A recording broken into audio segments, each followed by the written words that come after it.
Good morning. Welcome to First Unitarian Universalist Church. For over 150 years, we have gathered here in Rochester on the ancestral lands of the Dakota people, striving to be a church of open minds and loving hearts, celebrating many sources of wisdom and many spiritual paths. Your faith, your doubts, your questions, your hopes for our world, and your story are welcome here. We're grateful to be open on both sides of our doors, in person and online. You can join us at 10 o'clock for donut holes in the courtyard and coffee here, or online for Zoom coffee hour as well. And our monthly justice partner, this is the last Sunday to collect for the month of February, is SMILED, the Southeastern Minnesota Interfaith Immigration Legal Defense Fund. Half of our offering plate for the entire month will go to their work, and this is our last Sunday to collect. So you can give at the boxes at the side of the sanctuary here, or you can give online. Thank you for your generosity for this important work. And we have an announcement from our pledge team, Barb.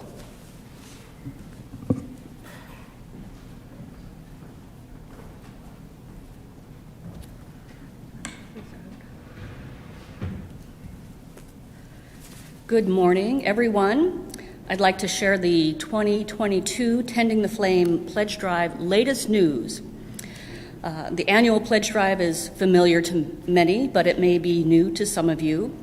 UU churches are self-sustained. We rely on the generosity of our members and friends to financially support the annual budget year, which begins June 1st. This year's pledge drive runs from Valentine's to St. Patrick's Day, but you can pledge or modify your pledge anytime during the year. In pre-COVID times, we'd be making plans to gather together here on Saturday night to celebrate with food and entertainment and kids programs, but we're still adapting, and this year's event is once again online. So from the comfort of your couch, let's all gather for UU's Got Talent, a wide-ranging array of music, drama, and comedy. This coming Saturday, March 5th at 7 p.m., UU's Got Talent will premiere on our YouTube channel, and we're excited to bring this program to you. In the meantime, visit the pledge table in the lobby. We have gifts for you to pick up now. You can also pick up a paper pledge form or scan the QR code for online pledging options. Also coming up, March 9th, a Wednesday night forum on pledging the budget and our goals. Look for the Zoom link. We're grateful to our minister, staff, volunteers, and all of you who continually adjust and adapt to these changing pandemic winds. We are grateful to all of you who support this church and our mission of spiritual growth and justice. It's your support now that makes it possible for our church to not only survive, but to thrive and carry the flame for the generations that will follow us. A big thank you to the 13% of you who have completed your pledge already, and thank you again to all of you for your support, your generosity, and for tending the flame of our shared mission.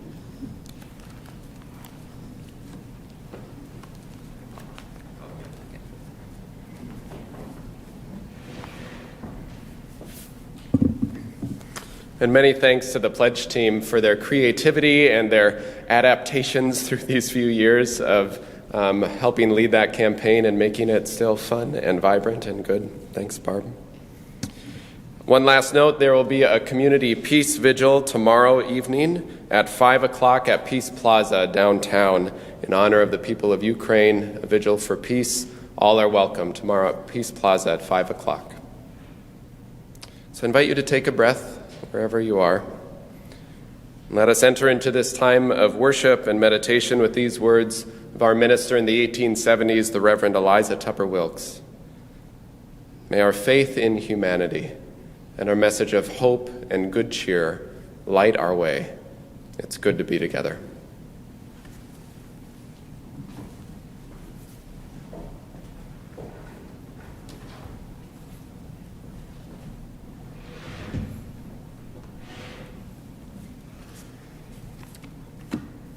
This morning's chalice lighting words come from an anonymous writer, but they're in our little book that families get Sunday and every day.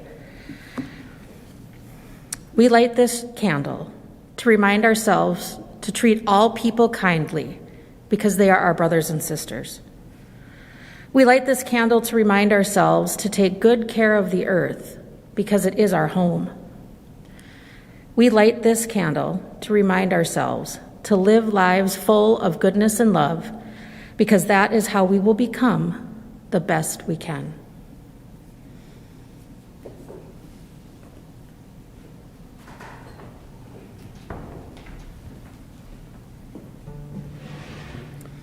For our hymns today, I invite you to remain seated. You're welcome to quietly sing or hum along, or just to listen. Part of our plan for today is to sing rounds. Joe Austin and I will sing those for the opening and closing in our theme of circles and widening the circle. Gathered here in the mystery and the power, gathered here in one strong body, gathered here in the struggle and the power, Spirit, draw near. Gathered here in the mystery and the power, gathered here in one strong body, gathered here in the struggle and the power, Spirit, draw near. Spirit, draw near. Spirit, draw near.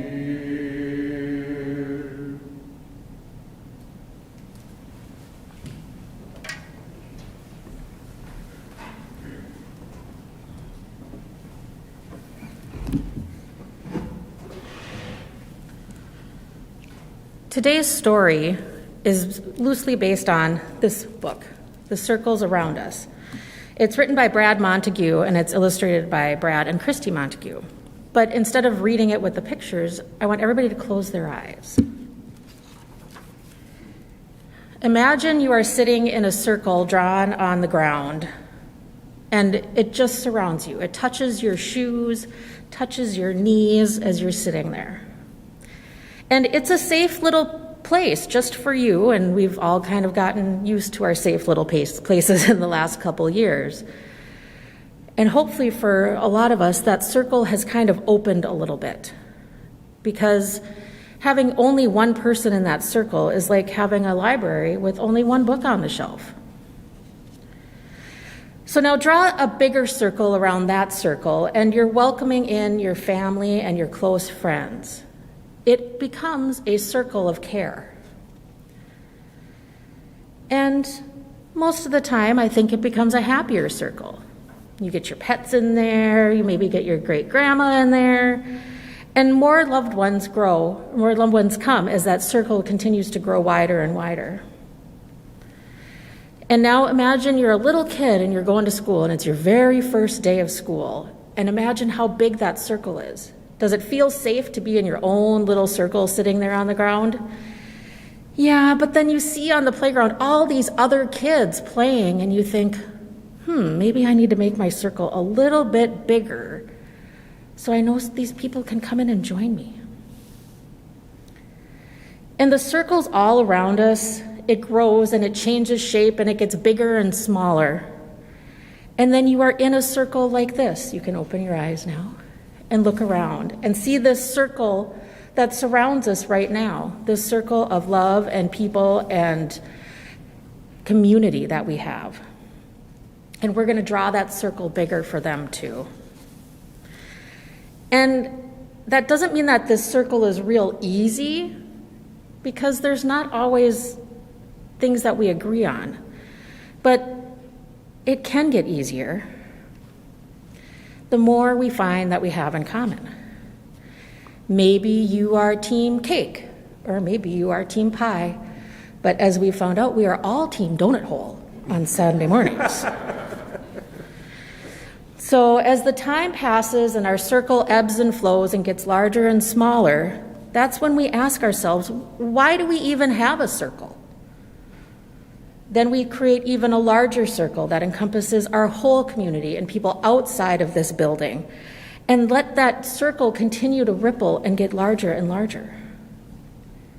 Because in the circles all around us and everywhere we go, there's a difference we can all make. And if you think about it, as our circles grow and grow and grow, our circle becomes the earth and everything surrounding the earth. And remember, as it becomes the earth, it all started with that one little circle sitting on the ground.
I was raised in the Church of Baseball, and Dodger Stadium was our shrine.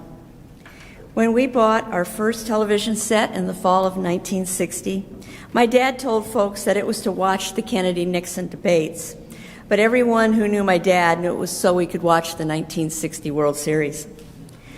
I grew up as an only child with a baseball-obsessed father. At an early age, he gave me a bat and a glove and taught me in baseball in the front yard. We used a tennis ball at first, and he taught me how to throw and catch and switch hit. He'd take me to the baseball diamond at the high school and hit me grounders and pop-ups. I loved it. When he was at work, I'd throw the tennis ball against the garage door for hours, much to the annoyance of our neighbors, I'm sure. When I was about 8, my dad began coaching a Little League team. My mom and I would go down to watch the games. You may not believe it as I stand on this little step stool today, but I was tall for my age. I watched these boys play and asked if I could try out for the team. I knew I was as good as some of these boys, and I knew where to throw the ball when it was hit to me. Would I have been a star? No. But why couldn't I at least try? And there it was. Girls aren't allowed to play baseball. This was a decade before Title IX, and there were no sports for girls in my town. So there I was, shut out, excluded, not because of a lack of skill or desire, but because of arbitrary rules used to protect the privilege of a different group of people. I didn't belong. In our Chalice Circle packet this month was the question, has an experience of being excluded permanently left a mark on you? It sure has. Not for 1 minute do I want to compare my being excluded from Little League to the historic generational trauma and death visited on groups of marginalized people. However, at my young age, I saw a parallel in the burgeoning civil rights movement, and that sparked my interest and my very unpopular outspokenness at that time. It seems that sadly, sometimes a person has to have a personal experience of exclusion or discrimination in order to see the problem outside their particular shield of privilege. Over the decades, I've come to realize that there are so many groups of people who have been left outside the circle, or who have been allowed in, but not been invited to belong, let alone lead.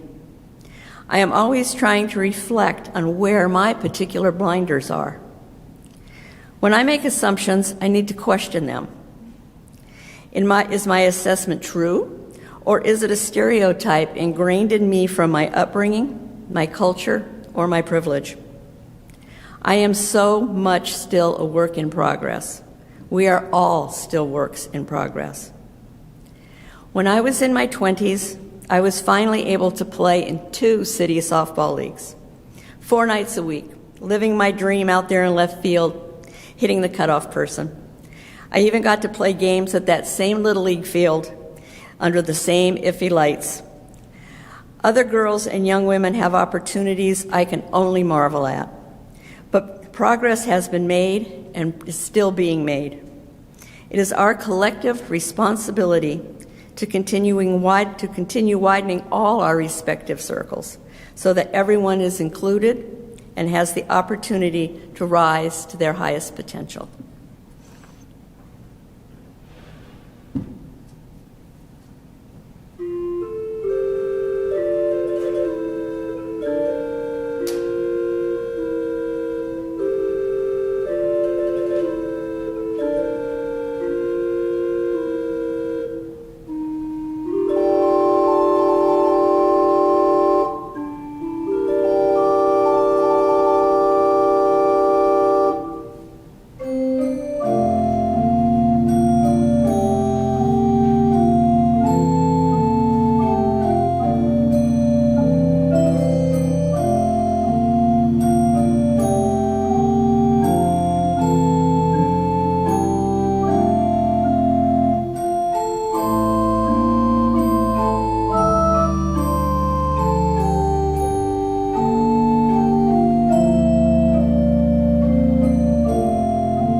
Good morning.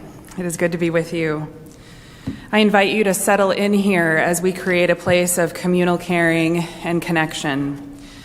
Be enriched by the presence of each other and draw yourself closer into the heart of love at this time of service and reflection. In this time together, we ask that our minds be open, our hearts welcoming, our arms embracing. Here, we honor all who support us in this caring, loving, and all-inclusive ministry. We send gratitude to Marge Dalen, serving as our caring coordinator for the last 2 weeks, arranging care for our members and friends in need. John McLaughlin will take over tomorrow for the next 2, and we thank him for that. The members of our caring committee are wonderful examples of our compassionate community, holding us up as we go through challenging and happy times. This year has taken a lot out of us. It has taken a lot from us. If during this time of increasing needs in our lives you are experiencing challenges, we encourage you to reach out for support and help. Many of us may need additional care, whether it be personal pastoral care or other assistance, and we encourage you to reach out to Reverend Luke or myself with that request. And as our UUs have been doing for over 150 years, we are continuing to adjust to an ever-changing world and new ways of doing things. Through this time of adjustment, we ask for hope and patience, understanding and acceptance, and a renewed commitment of service to those in our lives, church, and community. May the faith in the Spirit of life, love for the community of earth, and love for the light in each other be ours now and in all the days to come.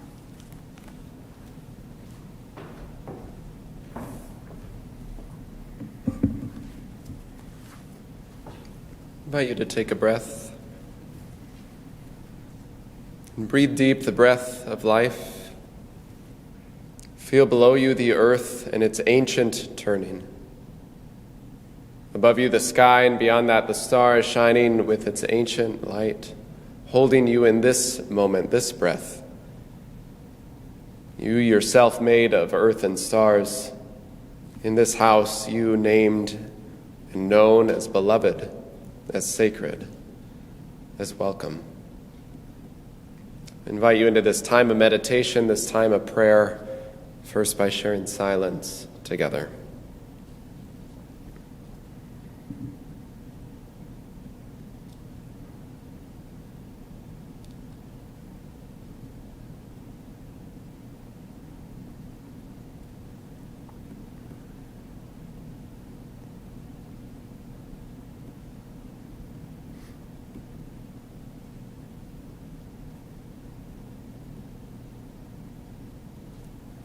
Spirit of life and source of love, O God of all the nations, of many names and beyond all naming, Spirit of hope and love, peace and compassion,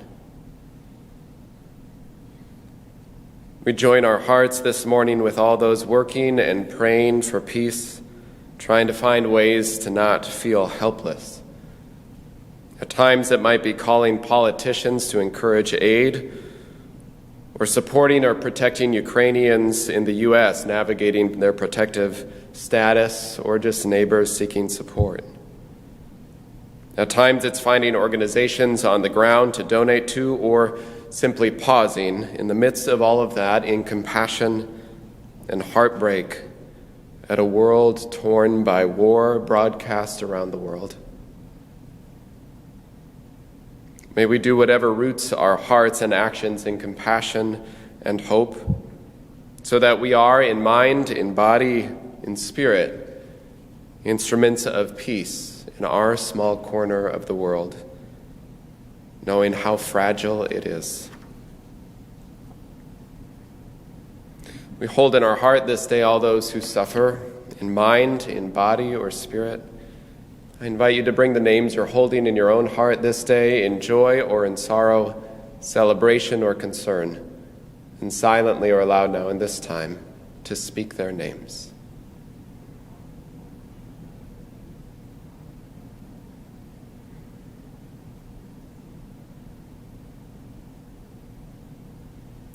For all the names spoken, unspoken, may we all be held in love and grace.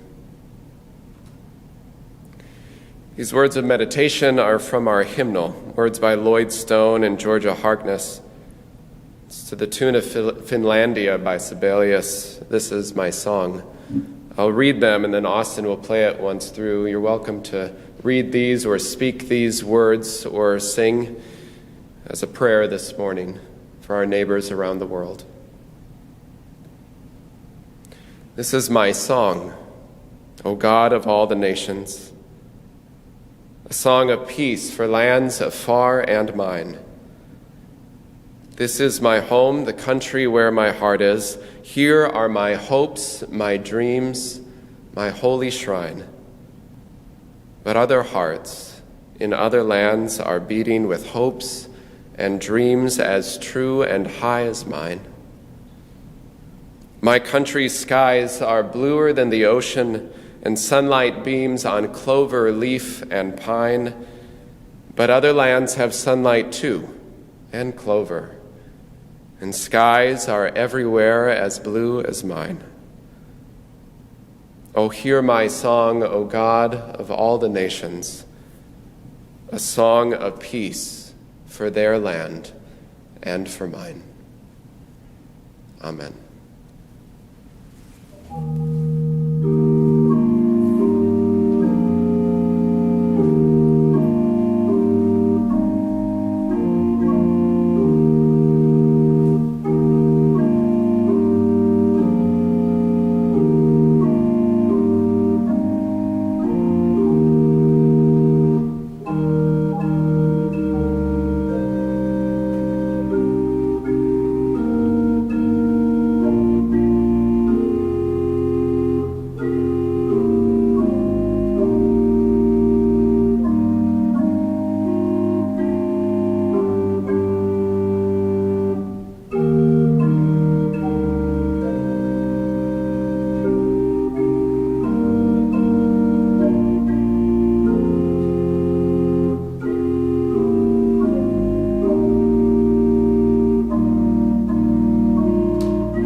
The reading is an excerpt from Why I'm in Awe of the Spiral by Thomas Santalella.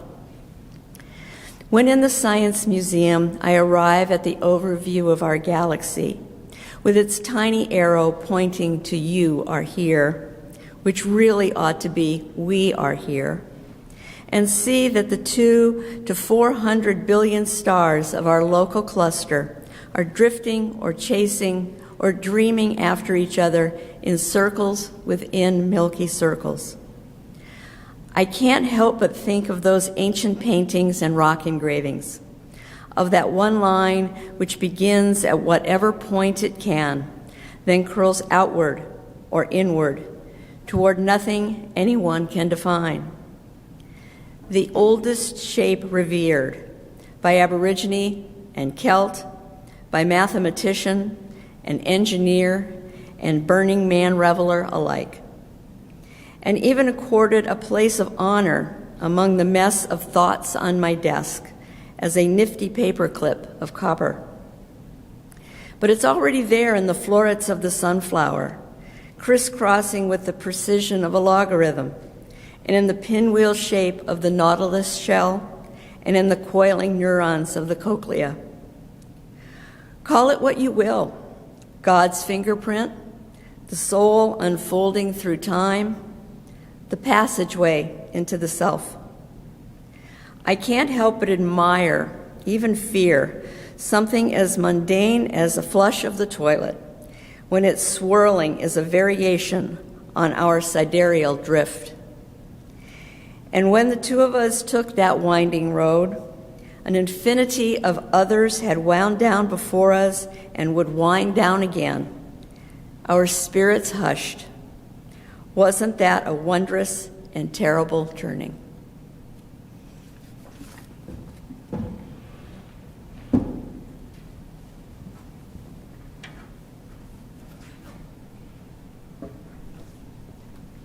The song I'm going to play for you is a Ukrainian folk song.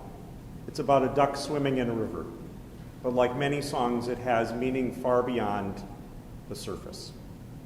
It's a song that traveled from Ukraine to North America and then back again when the group had recorded it in Canada, and it showed up in Ukraine during the Crimean War with Russia. And it's traveled back to North America again because I discovered it this week, and I just thought it was a good piece for us to play. So we're widening the circle of this song.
Thank you, Joe.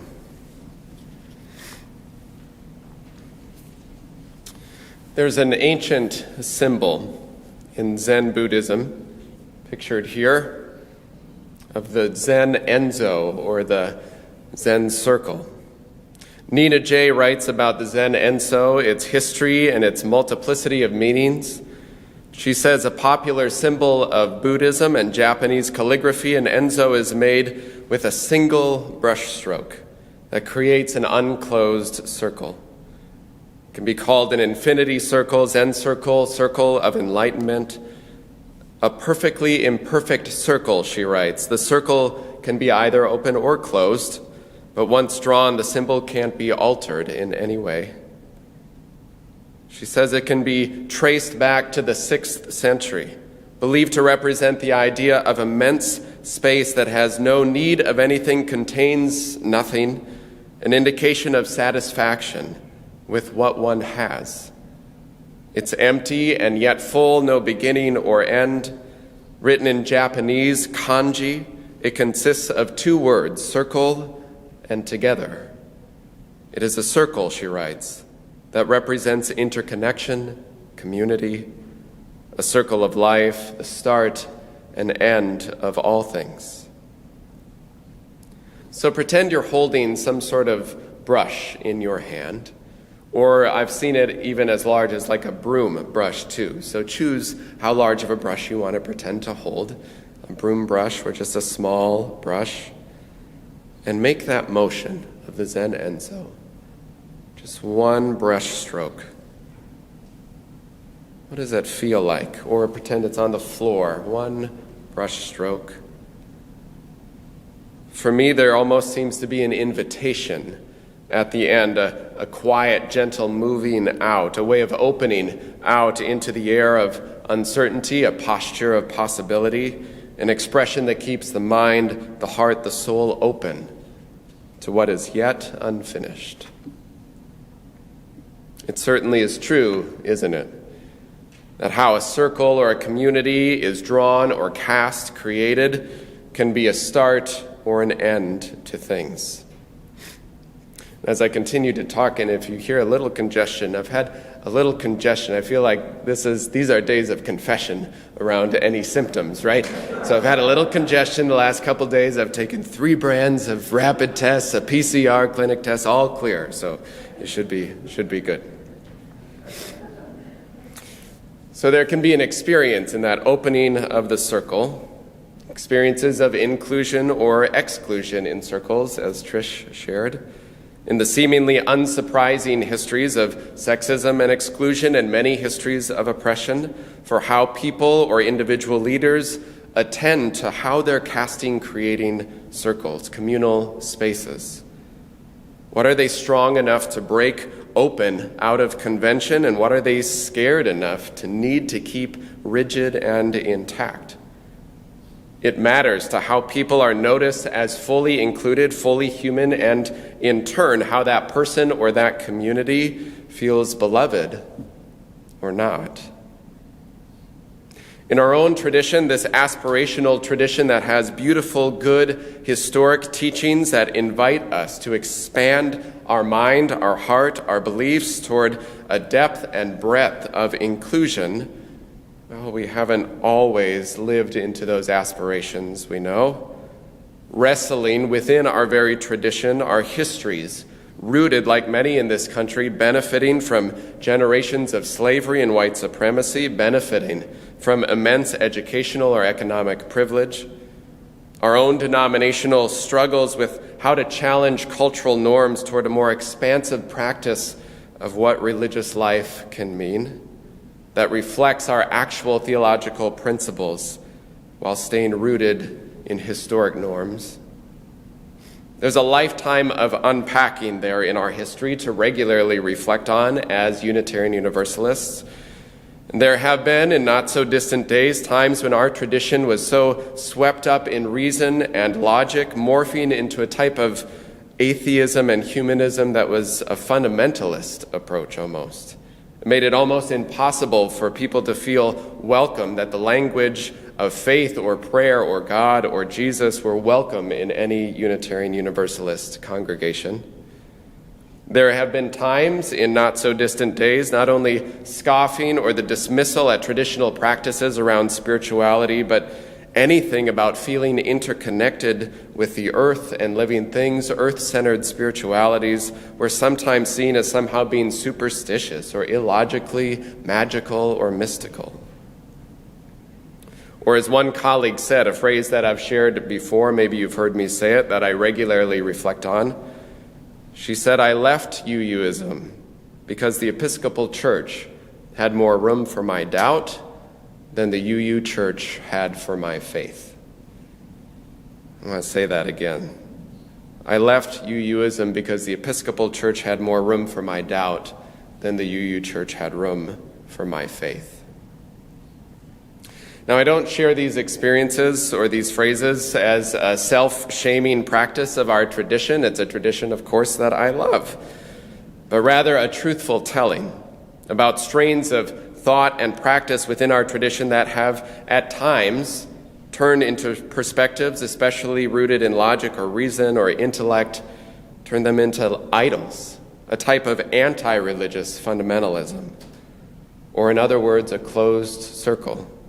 Rigid, fixed, exclusionary from some of the most beautiful traditions or practices or experiences of mystery, wonder, awe, reverence, hope, love.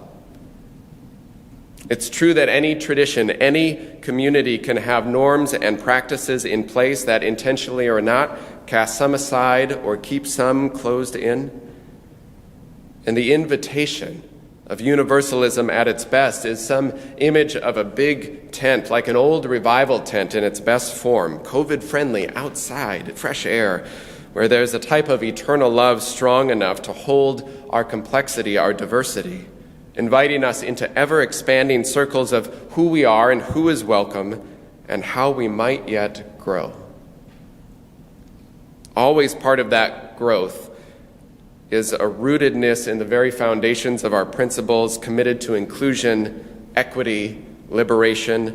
It's not that any belief is okay, but it is a belief that many beliefs or practices, that's a blessing.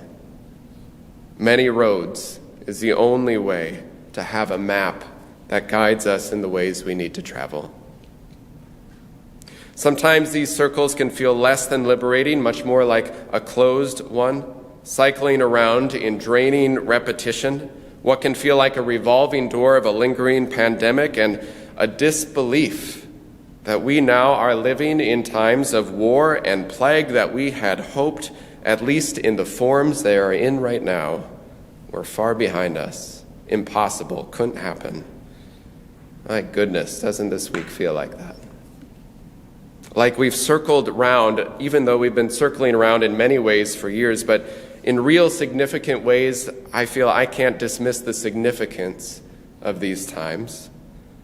When for decades we may have thought of pandemics and plagues, overt traditional wars of invasion with rolling tanks and foot soldiers was something to the halls of history and lessons learned we had maybe hoped.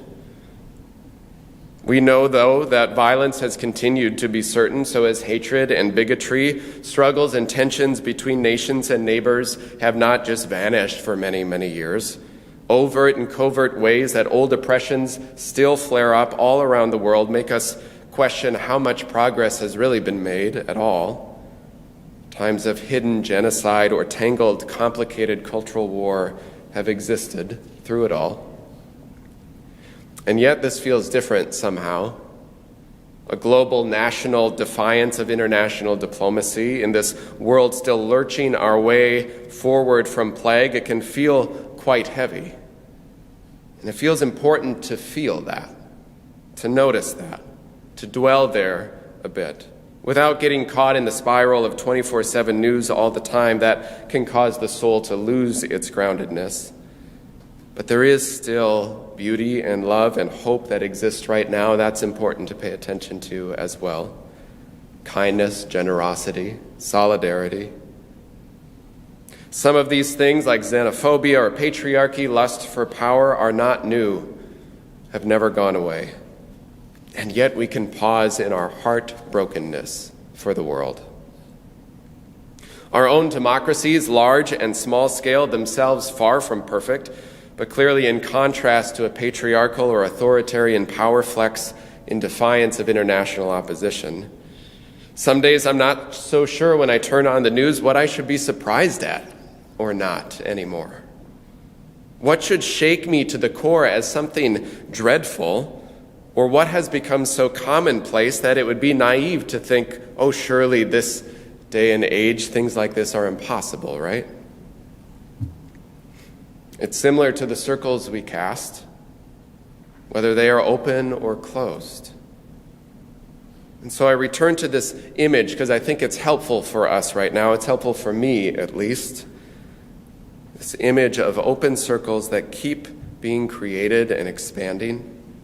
Coming round like in the songs we're singing today, because in rounds there's a place where sound and voice enter at different times to add their distinct beauty to the collective harmony and rhythm. A round is an embodiment in music of an open circle.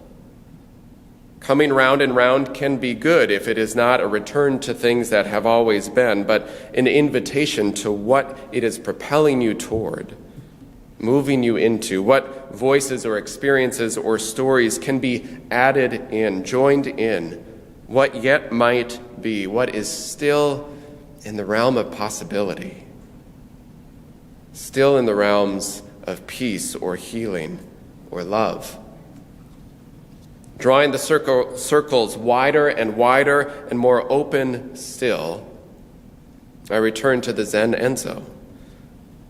And these words about it from Leslie Hazelton, who says, the Enzo is close to perfect, but never there. If perfection is what you want, you can produce that any time by using a compass or a computer, but the Enzo defies such mechanistic precision. Indeed, it is often incomplete, left slightly open as though in invitation to everything beyond it. She says each one is different. Never draw the same circle twice. You can see the hairs of the brush in the drag of ink on the paper. Trace the fluidity of the moment when the stillness of meditation was released in that stroke. Sense the calm grace of the artist. She says the beauty of the Zen circle lies precisely or more imprecisely in its imperfection. It invites us into the moment of its creation, into that single deep exhalation as the hand arced through the air, the brush over the paper. It is open, human, fallible, an expression of soul.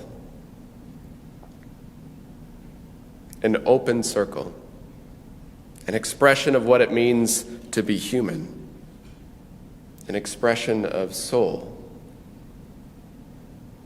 I feel like an open circle is more and more what we need, both in our own hearts and in our world, leaning toward what might yet be possible when it feels closed.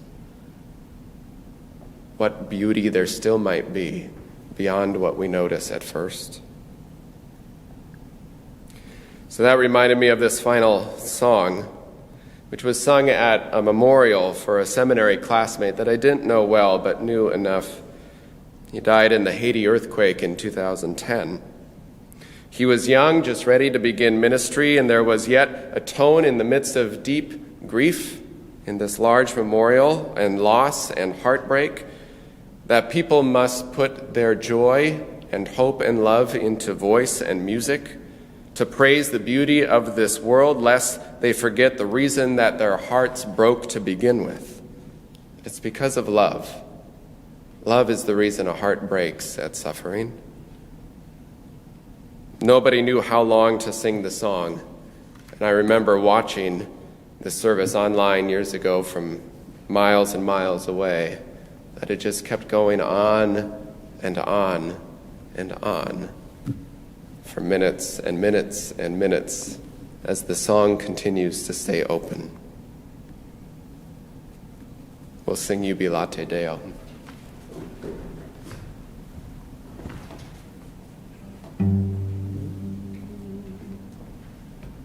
Jubilate Deo.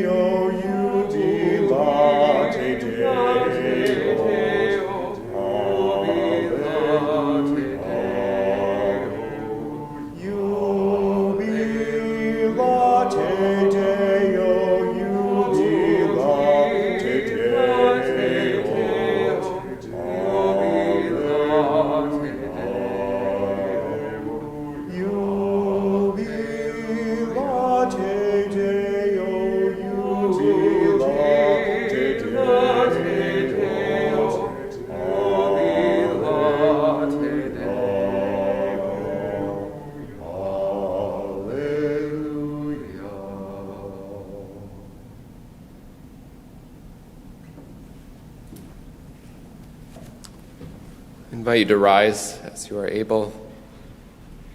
Place your hand on your heart or toward the sky or the earth in gratitude and hope that even in the midst of loss and heartbreak and grief, there are songs spiraling through the air, invisible and as powerful as love.